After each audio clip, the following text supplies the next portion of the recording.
अस्सलाम वालेकुम। उम्मीद करदा कि साडे सारे दोस्त वेखण वाले ठीक हो सन। अज असी एक नवी वीडियो लैके हाजिर होए हाँ। अब बेहतरीन जनाब असी मिसाला बनाना है डंगरां वास्ते जिन्हां दे डंगरां नूं कब्ज रहिंदी है, चारा ठीक नहीं करदे या बाज़ औकात डंगर जिहड़े ने चारा करदे करदे थल्ले गिर जांदे ने, उन्हां नूं फारा हो जांदा है। उन्हां दे बचाव वास्ते जनाब स्पैशल एक असी मिसाला तैयार कर रहे हैं जी।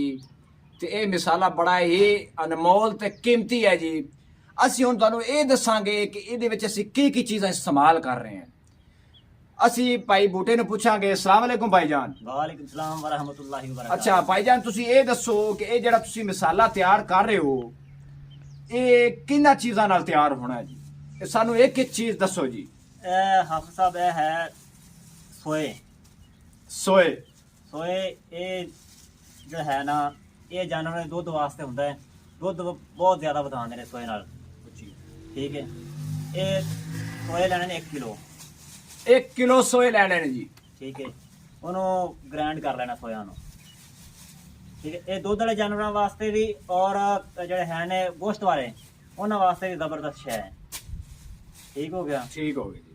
ਉਸ ਤੋਂ ਬਾਅਦ ਇਹ ਹੈ ਕਾਲਾ ਨਮਕ। ਕਾਲਾ ਨਮਕ ਵੀ ਜਾਨਵਰਾਂ ਦੇ ਮਿਹਦੇ ਵਾਸਤੇ ਜਿਹੜਾ ਨਾ ਜ਼ਬਰਦਸਤ, ਜਾਨਵਰਾਂ ਨੂੰ ਭੁੱਖ ਲਵਾਉਣ ਵਾਸਤੇ ਹੁੰਦਾ ਹੈ। ਇਹ ਜ਼ਿਮੀਦਾਰਾਂ ਦੇ ਜਿਹੜੇ ਜਾਨਵਰ ਨੇ ਬਾਜ਼ਕਾਤ ਜਿਹੜਾ ਨਾ ਚਾਰਾ ਘੱਟ ਖਾਂਦੇ ਨੇ, ਉਹਨਾਂ ਨੂੰ ਭੁੱਖ ਨਹੀਂ ਲੱਗਦੀ, ਉਹ ਫਿਰ ਕਮਜ਼ੋਰ ਰਹਿੰਦੇ ਨੇ। ਜਦੋਂ ਚਾਰਾ ਨਹੀਂ ਸਹੀ ਤਰ੍ਹਾਂ ਉਹਨਾਂ ਨੇ ਖਾਣਾ ਤੇ ਜਾਨਵਰ ਨੇ ਵਧਣਾ ਵੀ ਨਹੀਂ, ਵਜ਼ਨ ਨਹੀਂ ਠੀਕ ਕਰਨਾ। ਉਸ ਤੋਂ ਬਾਅਦ ਹਾਫਿਜ਼ ਸਾਹਿਬ ਇਹ ਹੈਗੇ ਨੇ ਕੋਰਤੁਮੇ। ठीक हो गई। ਕਿਲੋ ਕੋਰਤੁਮੇ ਨੇ। ਕੋਰਤੁਮੇ ਤੇ ਕਬਜ਼ ਵਾਸਤੇ ਹੁੰਦੇ ਨੇ, ਭਾਵੇਂ ਕੋਈ ਬੰਦਾ ਵੀ ਖਾ ਲਵੇ, ਉਹਨੂੰ ਬਹੁਤ ਜ਼ਿਆਦਾ ਕਬਜ਼ ਹੋਵੇ, ਅੱਧੇ ਘੰਟੇ ਦੇ ਵਿੱਚ ਉਹ ਜ਼ਬਰਦਸਤ ਪੇਟ ਖਾਲੀ ਹੋ ਜਾਏਗਾ। ਕਬਜ਼ ਵਾਸਤੇ ਬਹੁਤ ਹੀ ਮੁਫਤ ਚੀਜ਼ ਹੈ। ਬਾਗ ਦਾ ਜਾਨਵਰਾਂ ਨੂੰ ਬੰਨ ਪੈ ਜਾਂਦਾ ਹੈ, ਅਗਰ ਇਹ ਵਿੱਚ ਮਸਾਲੇ ਦੇ ਵਿੱਚ ਪਾਏ ਹੋਣਗੇ ਤੇ ਬੰਨ ਨਹੀਂ ਕਦੇ ਵੀ ਪਏਗਾ। ठीक हो गई। ਇਹ ਹਰ ਚੀਜ਼ ਦਾ ਪਲਿਆ ਹਰ ਚੀਜ਼ ਦਾ ਫਾਇਦਾ ਨੁਕਸਾਨ, ਹਰ ਚੀਜ਼ ਇਹ ਜਿੰਨੀਆਂ ਵੀ ਚੀਜ਼ਾਂ ਨੇ ਉਹਨਾਂ ਦਾ ਕੋਈ ਨੁਕਸਾਨ ਨਹੀਂ ਹੈ। ये देसी नुस्खा तैयार हो रहा है जी, इनका कोई नुकसान नहीं होएगा। ਇਹ ਹਲਦੀ, ਇਹ ਪਾਈਆ ਵਿੱਚ ਹਲਦੀ ਪਾਣੀ ਹੈ ਕਿ ਇਹਦੇ ਨਾਲ ਦਾ ਜਾਨਵਰਾਂ ਦੇ ਜਿਸਮ ਦਰਦ ਨਹੀਂ ਕਰਦੇ, ਔਰ ਇਹ ਵੀ ਮਿਹਦੇ ਵਾਸਤੇ ਜ਼ਬਰਦਸਤ। ਕਿਉਂਕਿ ਆਪਾਂ ਜਿਹੜਾ ਵੀ ਖਾਣਾ ਜਦੋਂ ਵੀ ਖਾਣਾ ਆਪਾਂ ਪਕਾਣੇ ਵਿੱਚ ਹਲਦੀ ਲਾਜ਼ਮੀ ਪਾਣੇ ਹੈ जी। ਜਿੰਨੀ ਵੀ ਜਿਹੜੀ ਸ਼ੈ ਆਪਾਂ ਇਨਸਾਨਾਂ ਨੂੰ ਲਾਜ਼ਮੀ, ਉਹ ਸਮਝ ਲੈ ਕਿ ਉਹ ਹੈਵਾਨਾਂ ਵਾਸਤੇ, ਜਾਨਵਰਾਂ ਵਾਸਤੇ ਫਾਇਦਾਮੰਦ ਹੈ जी। ਇਹ ਜਿਹੜੀ ਹੈਗੇ ਨੇ 5-6 ਚੀਜ਼ਾਂ ਮਿਕਸ ਕੀਤੀਆਂ ਨੇ, ਗ੍ਰਾਈਂਡ ਇਕੱਠੀਆਂ ਕਰ ਦਿੱਤੀਆਂ ਨੇ। ਇਹਦੇ ਵਿੱਚ ਹਾਫਿਜ਼ ਸਾਹਿਬ ਹੈਗੀਆਂ ਨੇ जी ਦਲੀਆ ਮਿਰਚੇ। जी ਠੀਕ ਹੈ, ਇਹ ਦਲੀਆ ਮਿਰਚ ਜਿਹੜੀ ਹੁੰਦੀ ਲਾਲ ਮਿਰਚ, ਉਹ ਦਲੀਆ ਕੀਤਾ, ਉਹ ਵਾਈਬਾਦੀ ਵਾਸਤੇ ਬੜੀ ਜ਼ਬਰਦਸਤ ਹੁੰਦੀ ਹੈ जी। ਉਸ ਤੋਂ ਬਾਅਦ ਇਹਦੇ ਵਿੱਚ ਜਵੈਣ ਹੈ। ਜਵੈਣ ਵੀ ਮਿਹਦੇ ਵਾਸਤੇ ਜ਼ਬਰਦਸਤ, ਭਾਵੇਂ ਇਨਸਾਨਾਂ ਵਾਸਤੇ ਭਾਵੇਂ ਜਾਨਵਰਾਂ ਵਾਸਤੇ ਮਿਹਦੇ ਵਾਸਤੇ ਬੜੀ ਜ਼ਬਰਦਸਤ ਹੈ, ਜਾਂ ਬਹੁਤ ਜ਼ਿਆਦਾ ਭੁੱਖ ਲਵਾਉਂਦੀ ਹੈ। जी ਉਸ ਤੋਂ ਬਾਅਦ ਹੈ ਇਹਦੇ ਵਿੱਚ ਨਿਸ਼ਾਦਰ। ਠੀਕ ਹੈ, ਨਿਸ਼ਾਦਰ ਉਹ ਵੀ ਮਿਹਦੇ ਵਾਸਤੇ, ਜਾਨਵਰਾਂ ਦੇ ਮਿਹਦੇ ਵਾਸਤੇ ਹੈ। जी ਉਸ ਤੋਂ ਬਾਅਦ ਇਹਦੇ ਵਿੱਚ ਸੁੰਡ ਹੈ। ਸੁੰਡ ਜਿਹੜੀ ਹੈ ਨਾ ਇਹ ਵੀ ਜਾਨਵਰਾਂ ਦੀ ਵਾਈਬਾਦੀ ਵਾਸਤੇ ਜਿਹੜਾ ਜ਼ਬਰਦਸਤ ਸ਼ੈ ਹੈ। जी ਉਸ ਤੋਂ ਬਾਅਦ ਇਹਦੇ ਵਿੱਚ ਹੈ ਕਾਲੀ ਜੀਰੀ, ਕੌੜ ਜੀਰੀ ਜਿਹਨੂੰ ਆਖਦੇ ਨੇ। ਕੌੜ ਜੀਰੀ, ਕਾਲੀ ਜੀਰੀ ਜਿਹੜੀ ਹੁੰਦੀ ਨਾ, ਇਹ ਜਾਨਵਰਾਂ ਦੇ ਥਾਣਾ ਵਾਸਤੇ ਵੀ ਬਿਹਤਰ ਹੁੰਦੀ ਹੈ।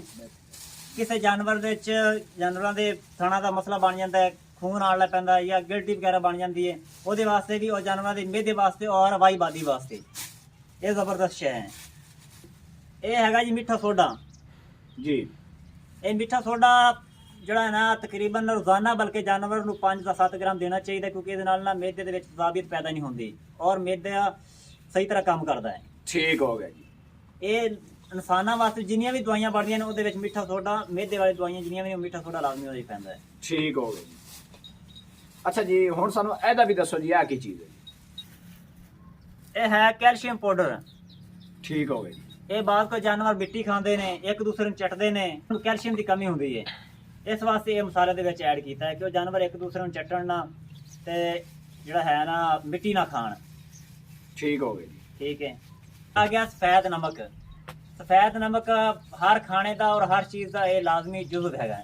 जी ਠੀਕ ਹੈ, ਇਹ ਹੱਡੀਆਂ ਵਾਸਤੇ ਹੁੰਦਾ ਹੈ, ਹੱਡੀਆਂ ਮਜ਼ਬੂਤ ਕਰਦਾ ਹੈ ਔਰ ਮਿਹਦੇ ਵਾਸਤੇ ਵੀ ਜ਼ਬਰਦਸਤ ਸ਼ੈ ਹੈ।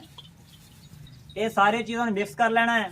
ਮਿਕਸ ਕਰਕੇ ਤੁਸੀਂ ਇਹਨਾਂ ਨੂੰ ਰੱਖ ਦੇਣਾ ਹੈ ਕਿਸੇ ਬਰਤਨ 'ਚ ਪਾ ਕੇ। ਇਹ ਜਦੋਂ ਵੀ ਜਾਨਵਰਾਂ ਨੂੰ ਦੇਣਾ ਹੈ, ਇਹਦੇ ਵਿੱਚ ਗੁੜ ਐਡ ਕਰਨਾ ਹੈ ਔਰ ਪਿਆਜ਼ ਐਡ ਕਰਨੇ ਨੇ। ਇਹ ਦੋਵੇਂ ਚੀਜ਼ਾਂ ਐਡ ਕਰਕੇ ਜਾਨਵਰਾਂ ਨੂੰ ਦਿਓਗੇ ਔਰ ਜਾਨਵਰ ਬਹੁਤ ਜ਼ਿਆਦਾ ਚਾਰਾ ਕਰਨਗੇ ਔਰ ਬਹੁਤ ਜ਼ਿਆਦਾ ਵਧਣਗੇ। लो जी, सारा नुस्खा हो गया तैयार जी। ਇਹ ਨੁਸਖਾ ਆਪਣਾ ਤਿਆਰ ਹੋ ਗਿਆ। ਅੱਛਾ ਜੀ, ਇਹ ਜਨਾਬ ਇਹ ਸਾਰਾ ਤੁਹਾਨੂੰ ਨੁਸਖਾ ਬਣਾ ਕੇ ਪ੍ਰੈਕਟੀਕਲ ਕਰਕੇ ਤੇ ਤੁਹਾਨੂੰ ਦੱਸ ਛੱਡਿਆ ਹੈ। ਠੀਕ ਹੈ, ਸਮਝੋ ਪ੍ਰੈਕਟੀਕਲ ਤੁਹਾਡੇ ਵਾਸਤੇ ਵੀ ਹੈ। ਅੱਛਾ ਜੀ, ਇਹ ਹੁਣ ਇਹਦਾ ਮੈਂ ਤੁਹਾਨੂੰ ਕੋਈ ਦੋ ਕੁ ਫਾਇਦੇ ਵੀ ਦੱਸ ਦੇਵਾਂ, ਉਸ ਤੋਂ ਬਾਅਦ ਵੀਡੀਓ ਲੰਬੀ ਹੋ ਜਾਣੀ ਹੈ ਤੇ ਵੀਡੀਓ ਆਪਾਂ ਐਂਡ ਕਰਦੇ ਹਾਂ। ਇਹਦਾ ਹੁਣ ਫਾਇਦਾ ਤੁਹਾਨੂੰ ਇਹ ਦੱਸਣਾ ਹੈ, ਜਿਹੜੀਆਂ ਮੱਝਾਂ ਨੇ ਜਾਂ ਗਾਵਾਂ ਨੇ ਉਹ ਦੁੱਧ ਦਿੰਦੀਆਂ ਨੇ, ਜਿਹੜੀਆਂ ਇਹ ਦੁੱਧ ਵਾਲਾ ਜਾਨਵਰ ਦੇ ਵਿੱਚੋਂ ਬਾਅਦ ਔਕਾਤ ਸਮੈਲ ਆਣੀ ਸ਼ੁਰੂ ਹੋ ਜਾਂਦੀ ਬਾਅਦ ਦੀ। ਠੀਕ ਹੈ, ਇਹਨੇ ਉਹ ਵੀ ਕੰਟਰੋਲ ਕਰਨੀ ਹੈ। ਠੀਕ ਹੈ, ਫਿਰ ਤੁਸੀਂ ਜਨਾਬ ਅਗਰ ਕੋਈ ਬੱਚਾ ਕੱਟਾ ਜਾਨਵਰ ਜਿਹੜੇ ਨੇ ਜੀ, ਦੁੱਧ ਤੋਂ ਬਗੈਰ ਵਾਲੇ ਜਾਨਵਰ ਜਿਹੜੇ ਨੇ ਜੀ, ਉਹਨਾਂ ਤੇ ਇਸਤੇਮਾਲ ਕਰੋ। ਗੋਸ਼ਤ ਵਾਲੇ ਜਾਨਵਰ ਜਿਹੜੇ ਨੇ ਜੀ, ਉਹਨਾਂ ਤੇ ਇਸਤੇਮਾਲ ਕਰੋਗੇ तो उन्होंने ये फायदा देंगे। सब तो पहला तो ये फायदा होएगा, उन्होंने मेदा ठीक होएगा। ते अगर मेदा ठीक हो गया तो चारा बढ़ जाएगा, चारा खाएंगे अच्छी तरह, पानी पीएंगे। ठीक है, ते जानवर मोटा होएगा, दिन ब दिन तगड़ा नजर आएगा। ठीक है, फिर उस बाद छोटा जानवर जेड़ा है ना जी, बकरियां ले ले। ठीक है, इन्हां ते आ जाओ, ये बाज़ औकात इन्हां ते यकदम अटैक हुंदा है, अफारा हो जाता है, जानवर जाया हो जाता है।